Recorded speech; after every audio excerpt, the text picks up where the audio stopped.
இன்றைய தினம்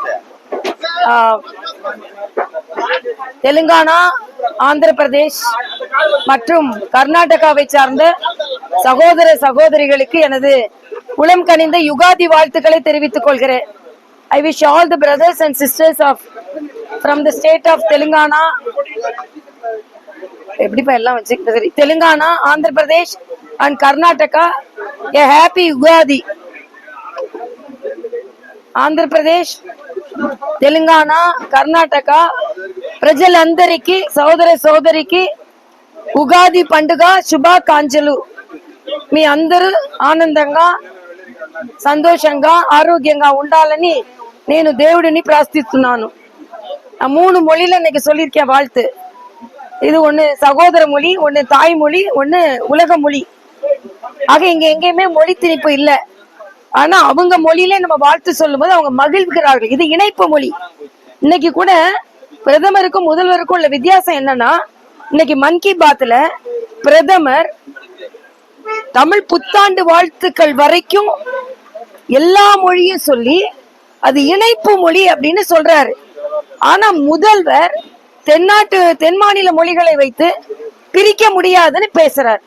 அப்ப பிரதம அமைச்சர் தமிழ் வாழ்த்து உட்பட தெலுங்கு வாழ்த்து உட்பட சொல்லி மொழி நம்மை இணைக்கிறதுன்னு சொல்றாரு. ஆனா முதலமைச்சர் இன்னைக்கு யுகாதி வாழ்த்து சொல்ற நேரத்துல கூட வடக்கு தெற்கு என்று பிரிக்கிறார். இது எப்படி சரியாகும்? நாம தமிழ் மேல் உயிரை வைத்திருக்கிறோம், ஆனா அதே நேரத்துல மத்த மொழியை மதிக்காம நாம இல்ல. ஆக இந்த சகோதரத்துவத்தை சீர்குலைக்கின்ற வேலையை தமிழக முதலமைச்சர் செய்து கொண்டிருக்கிறார். தயவு செய்து இதை நிறுத்த வேண்டும். இன்னைக்கு அழகா பிரதமர் சொன்னார், தமிழ் உட்பட சொன்னார். இந்த மனநிலையை நாம பெற வேண்டும்.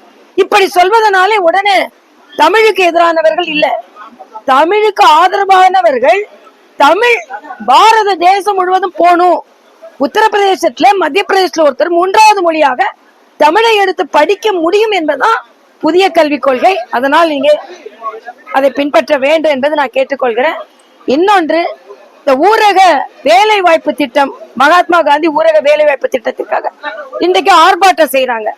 பாராளுமன்றத்துல அமைச்சர் கனிமொழி அவர்களின் கேள்விக்கு உத்தரப்பிரதேசத்தோட அதிகமா கொடுத்திருக்கோம், ஆனா ஒரு 4000-5000 கோடி ஏன் கொடுக்க முடியலன்னா சில விதிமுறை மீறல்கள் இருக்கிறது, சில சந்தேகங்கள் இருக்கிறது, கணக்குல சந்தேகம் இருக்கு. அந்த கணக்கு சந்தேகத்தை நாங்க சரி செய்த பின்பு கொடுக்கிறோம். ஆனா நரேகா திட்டத்தை வரைக்கும் கொடுக்கறதுக்குள்ள வட்டியோட கொடுக்க முடியும். ஆக ஒரு முறைகேடுன்னு தெரிஞ்சா கூட அந்த கணக்கு பார்க்க கூடாதுன்னு சொன்னா எப்படி? மரியாதைக்குரிய எம்ஜிஆர் காலத்துல இருந்து திமுகவுக்கு கணக்குன்னு கேட்டாலே கோபம் வந்துடும். கணக்குன்னு இவங்க பிணக்க ஆரம்பிச்சிருவாங்க. ஆக ஒரு சரி செய்த அப்புறம் கொடுக்கறோம்னு சொல்றாங்க. ஆக நீங்க ஊழல் செய்து கொண்டே இருப்பீங்க.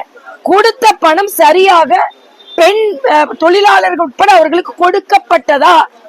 இன்னைக்கு பிரதமர், இன்னைக்கு முதலமைச்சர் வெயில வேகாம வேலை செஞ்சவங்களுக்கு சரியா பணம் கொடுக்க மாட்டாங்கன்னு சொல்றாங்க. இல்ல, போதிய அளவுக்கு நிதி கொடுக்கப்பட்டு விட்டது. குறிப்பிட்ட நிதி ஏன் கொடுக்கப்படவில்லை என்றால் அதில் விதிமுறை மீறல்கள் இருக்கிறதா என்று சந்தேகம் எழுந்திருக்கிறது. ஊழலே நடக்கலன்னு சொல்லுங்க, நிதி இல்லையா, மனது இல்லையா அப்படின்னு முதல்வர் கேட்கிறார். ஊழல் இல்லையான்னு பதில் சொல்லுங்க. ஆக எல்லாமே மக்களின் வரிப்பணம் தான். அதிகாரிகளும் மற்றவர்களும் சுருட்டுவதற்கு மக்கள் வரிப்பணம் இல்லை. இன்னொன்று, இங்க பனையூர்ல நின்று பேசி கொண்டு இருக்கிறோம். தம்பி விஜய் வீடும் பனையூர்ல தான் இருக்கு.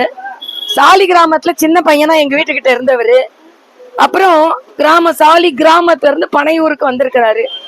ஆக வாழ்க்கை விரிவடைய விரிவடைய விஜய்க்கு சாலி கிராமத்தில் இருந்து பனையூர் தேவைப்படுகிறது.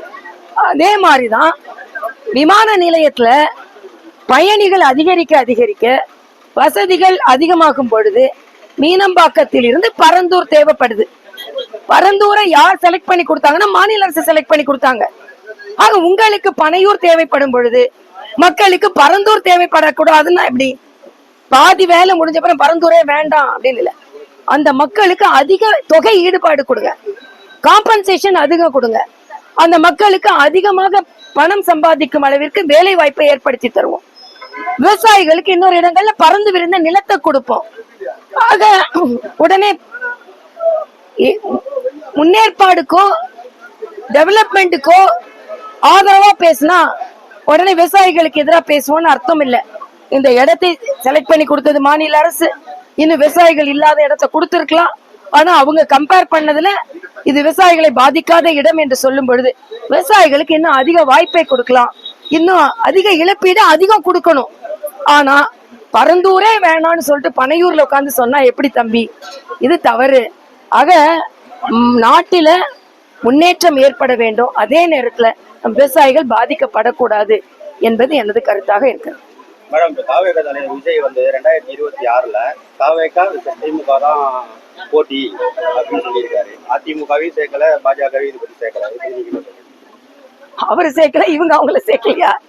தாவேகா திமுக வேணா எதுகை மோனைக்கு சரியா இருக்கலாம்ப்பா. ஆனா எதிரில நீங்க இல்லையேப்பா, இன்னும் எதிரில களத்திலேயே இல்லையே. நீங்க என்ன சினிமா துறையில மாதிரியே தானே இருக்கிறீங்க. கால் ஷீட் கொடுத்து தானேப்பா நீங்க அரசியல் வேலைக்கே வரீங்க. சினிமால கால் ஷீட் கொடுத்துட்டு இருந்தீங்க, இன்னைக்கு அரசியல் வேலைக்கு கால் ஷீட் கொடுக்குறீங்க. குறிப்பிட்ட நேரம் அதை முடித்து விட்டு நான் வீட்டுக்கு போயிடுவேன் அப்படின்னு.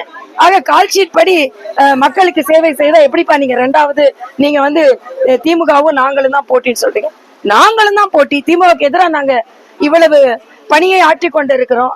ஆனா நீங்க வந்து நீங்களா சொல்லிக்க முடியாது. மரியாதைக்குரிய எம்ஜிஆர் அவர்களோ, மரியாதைக்குரிய ஜெயலலிதா அவர்களோ திரைத்துறையில இருந்தாலும் மக்கள் பணி செய்துட்டு அவங்க தங்களது நிலைப்பாடை உறுதி செய்து கொண்டார்கள். அதனால நீங்க அதை சிந்திக்க வேண்டும் என்பது என்னொன்று. மரியாதைக்குரிய மோடிஜி அவரல என்னஜி மோடிஜி தமிழ்நாடு மேல அக்கறை இல்லையாஜின்னு கேக்குறீங்க. இது மிக தவறு. கரோனா போன்ற காலத்துல தமிழ்நாட்டு உட்பட எல்லாவற்றையும் காப்பாற்றியார் மோடிஜி. விஜய் தம்பி இப்படி பேசுறது தம்பிஜி, விஜய்ஜி, தப்புஜி அப்படின்னு வேணா நான் சொல்லலாம்.